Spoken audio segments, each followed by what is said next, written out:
No, I'm not a writer. Okay.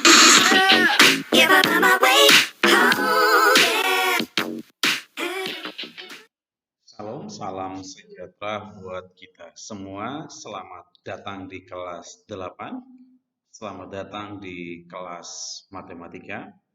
Senang sekali bisa berjumpa dengan teman-teman semua walaupun pembelajaran kita hanya melalui video.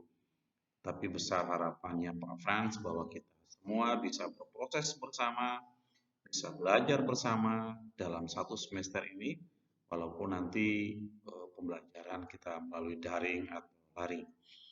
Harapan berikutnya bahwa nanti kita bisa terlibat aktif kalau misalnya ada hal-hal yang belum dipahami secara baik ketika kita berproses secara daring atau daring. Mohon untuk tidak sungkan-sungkan, silakan menanyakan ke Pak Frans, bisa melalui Japri dan seterusnya. Ya. Di kelas 8 ini ada beberapa KD yang akan kita pelajari. KD yang pertama itu adalah pola bilangan, kemudian KD yang kedua koordinat kartesius, yang ketiga relasi dan fungsi, kemudian KD keempat persamaan garis lurus, dan KD kelima sistem persamaan linear dua variabel. Nah, kita mulai dengan KD pertama, pola bilangan. Nah, dalam kehidupan seharian itu kita tentu saja menemukan banyak pola. Dan pola itu bisa berbentuk noktah atau titik seperti ini ya, polanya. Atau bahkan pola bangun datar seperti ini ya. Ada segitiga, kemudian ada persegi, kemudian segi lima, dan seterusnya. Atau kita bisa menemukan pola pada kelopak bunga. Misalnya bunga pertama ini memiliki berapa kelopak? Ini kelopaknya ada 2. Kemudian ini ada 3 kelopak dan seterusnya. Jadi sebenarnya pola itu dalam kehidupan keseharian kita banyak sekali menemukan hal-hal yang berkaitan dengan pola. Nah, dalam matematik sendiri ada beberapa pola. Ya, ada beberapa pola yang nanti akan kita pelajari. Yang pertama adalah pola persegi.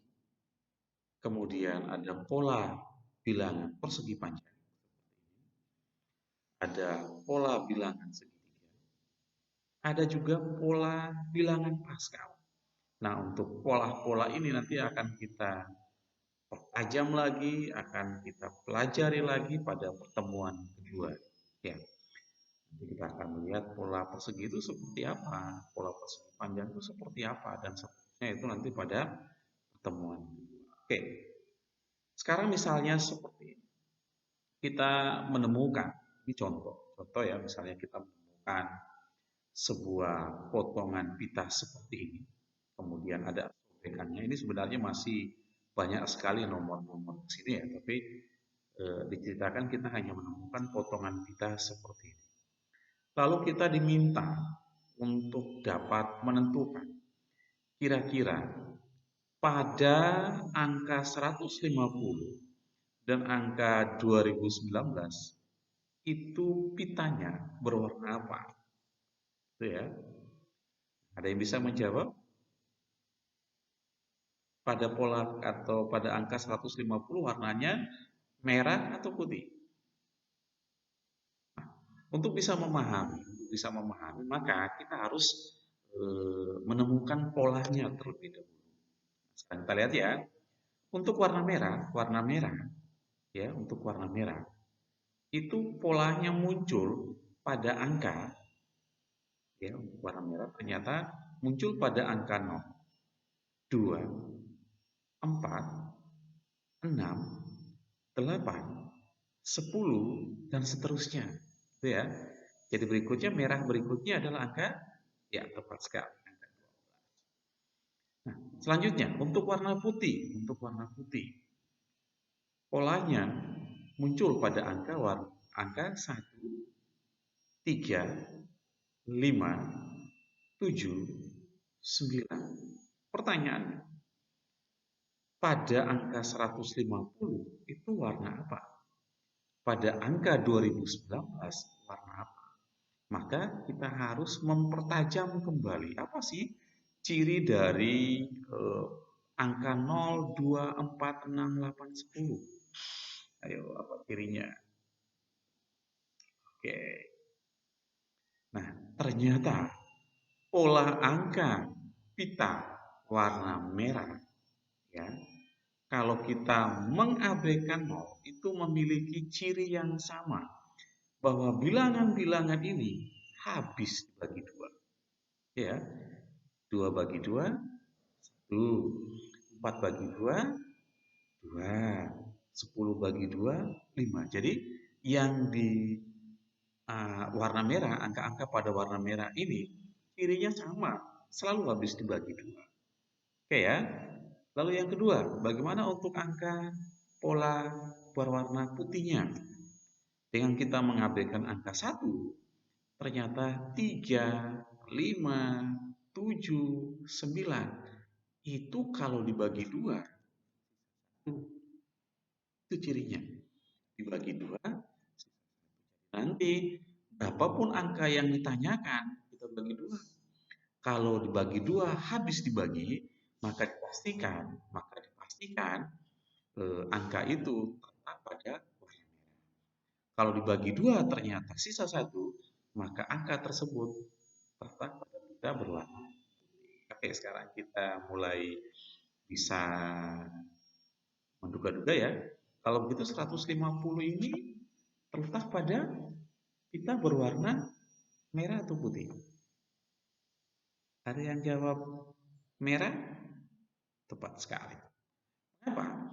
Karena 150 bagi 2 itu 75 atau habis dibagi 2.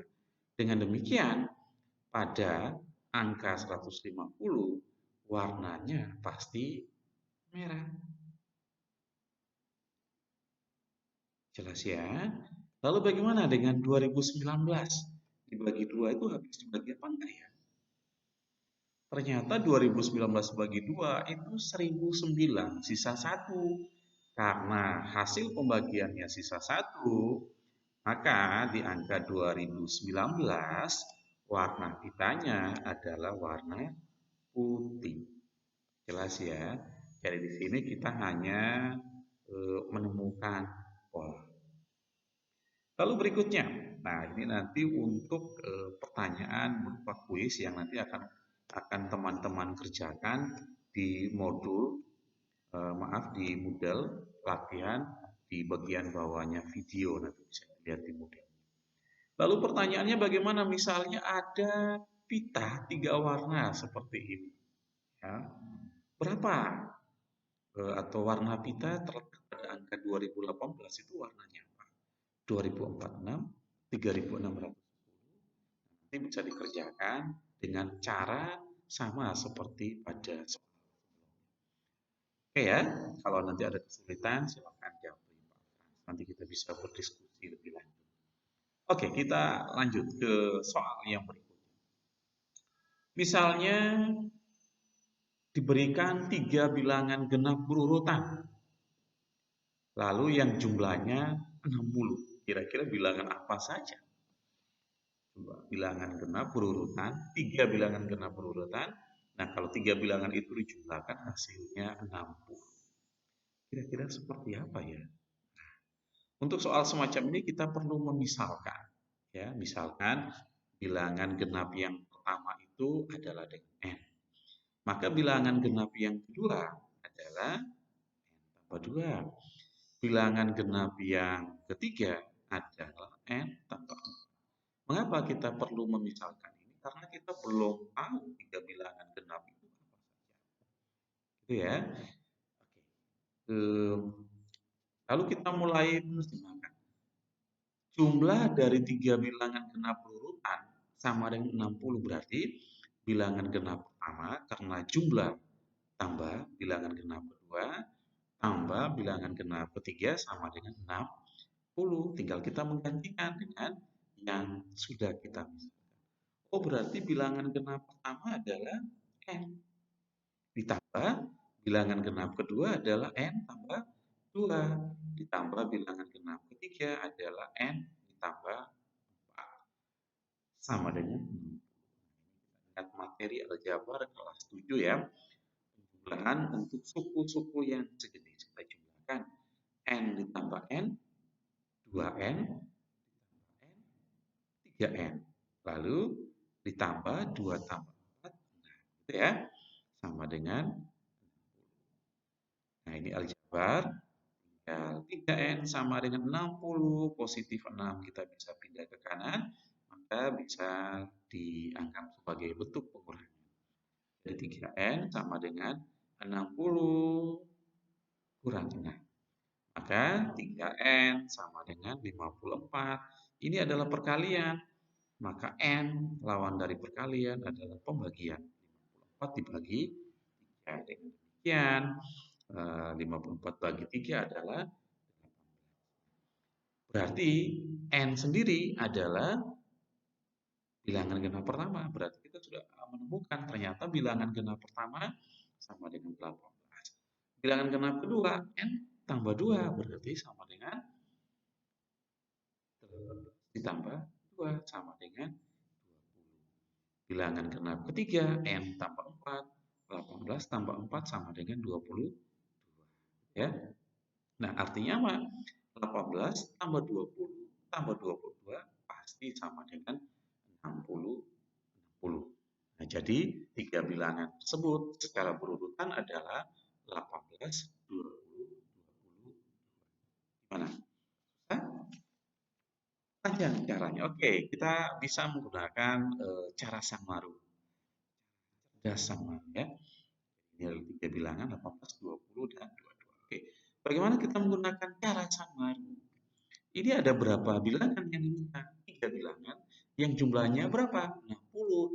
Sudah, kita langsung bagi 60 bagi 3 sama dengan 20. Nah, 20 ini menjadi bilangan genap kedua. Berarti bilangan genap pertama berapa? Nah, ingat, selisih antara dua bilangan genap itu selalu bicara 2. Berarti kalau bilangan genap keduanya 20, bilangan genap pertama berapa? Tinggal 20 dikurangi 2 sama dengan 18. Bilangan genap ketiga berarti 20 ditambah 2 sama dengan 22. Selesai. Berarti itu adalah bilangan tiga bilangan genap berurutan yang dijumlahkan hasilnya adalah 60. Gampang ya? Oke, lanjut. Tentukan dua suku berikutnya dari pola barisan berikut.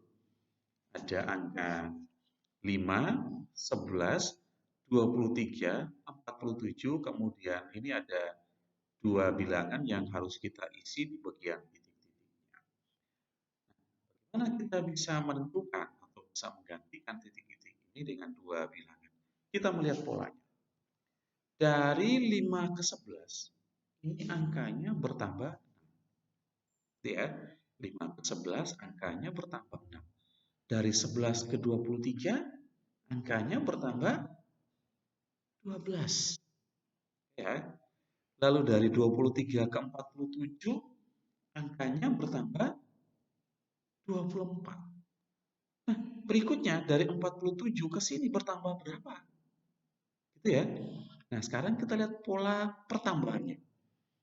Bertambah 6, bertambah 12, bertambah 24. Nah, sudah kelihatan ya polanya ya. Ulangi. Bertambah 6, bertambah 12, bertambah 24. Berikutnya pasti bertambah berapa? Ayo, bertambah berapa? Ternyata polanya ini selalu naiknya kali 2, ya kan? 6 kali 2, 12. 12 kali 2, 24. Berikutnya pasti juga kali 2. 24 kali 2 berapa? 48. Nah, berarti bilangan berikutnya adalah 47 ditambah 48. Gitu ya? 95. Berikutnya, pola berikutnya. Kali 2 lagi ya. 48 kali 2 berapa? 96. Sehingga bilangan berikutnya adalah 95 ditambah 96. Hasilnya adalah 191. Dengan demikian, dua buah bilangan berikutnya adalah 95 dan 191. Gampang kan? Oke, kita lanjut ini ke soal yang sedikit lebih sulit. Ini tipikal untuk soal olimpiade. Kita diminta untuk menentukan angka satuan pada bilangan 3 pangkat 1000.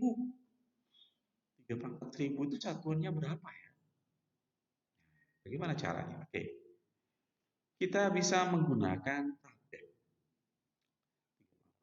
Mulai dari yang paling sederhana. 3 pangkat 1, 3. Berarti angka satuannya 3. 3 pangkat 2, itu kan 3 kali 3. 9. Satuannya berapa? 3 pangkat 3. Berarti 3 kali 3 kali 3. Sama dengan 27. Demikian satuannya adalah 7. 3 pangkat 4. 3 kali 3 kali 3 kali 3 sama dengan 80. Maka satuannya adalah 1. 3 pangkat 5. Oke, mudahnya kan 3 pangkat 4 kan 81. Berarti 3 pangkat 5 ya 81 dikali 3 sama dengan 240. Satuannya kita ambil angka paling belakang ya sama dengan 3. 3 pangkat 6 berarti 243 dikali 3 sama dengan 729. Satuannya adalah 9. Kemudian 3 pangkat 7, 729 dikali 3. Hasilnya adalah 2187. Dengan demikian satuannya adalah. Nah, sekarang kita bisa melihat pola pada angka satuannya. 3, 9, 7, 1, 3, 9, 7, berikutnya pasti 1. Selanjutnya 3, 9, 7. Seterusnya seperti itu. Ternyata polanya sama. Dia hanya berganti pola setiap 4. Pola inilah yang kita pakai untuk bisa menyelesaikan soal ini. Jadi kita tidak harus mengalihkan 3 pangkat 1000 itu 3 kali 3 kali 3 kali 3 sampai 1000 kali. Itu pasti akan menghabiskan banyak waktu dan peluang kita untuk benar pun akan menjadi sedikit karena perkaliannya sampai 1000 kali. Kita bisa melihat polanya.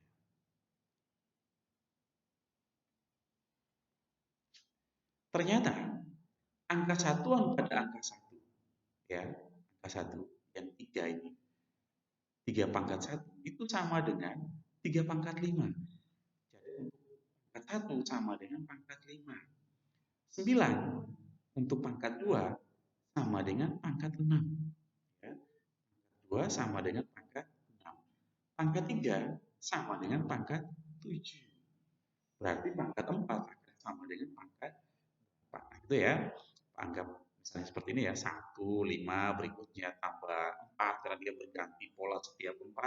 Berarti di sini akan ada 9, kemudian tambah 4, 13 dan seterusnya ya. Nah, ternyata kalau kita menemukan angka ada pangkatnya itu habis dibagi 4, dibagi 4 bersisa 1, maka dipastikan satuannya adalah 3. Kalau angka pada pangkatnya dibagi 4 lalu bersisa 2, satuannya adalah 9. Kalau angka pada pangkatnya dibagi 4 bersisa 3, satuannya adalah 7. Kalau angka pada pangkatnya kita bagi 4 dan tidak bersisa, itu satuannya 1. Sekarang kita cukup melihat angka pada pangkatnya. Ini kan pangkat 100. 100 ya. Kita coba 100 bagi 4, ternyata 25 atau sisanya 0. Karena 100 bagi 45 hasilnya 25, sisanya 0. Maka dari pola yang ada kita bisa mengatakan, oh kalau begitu 3 pangkat 100 satuannya adalah 1. Oke, tepat.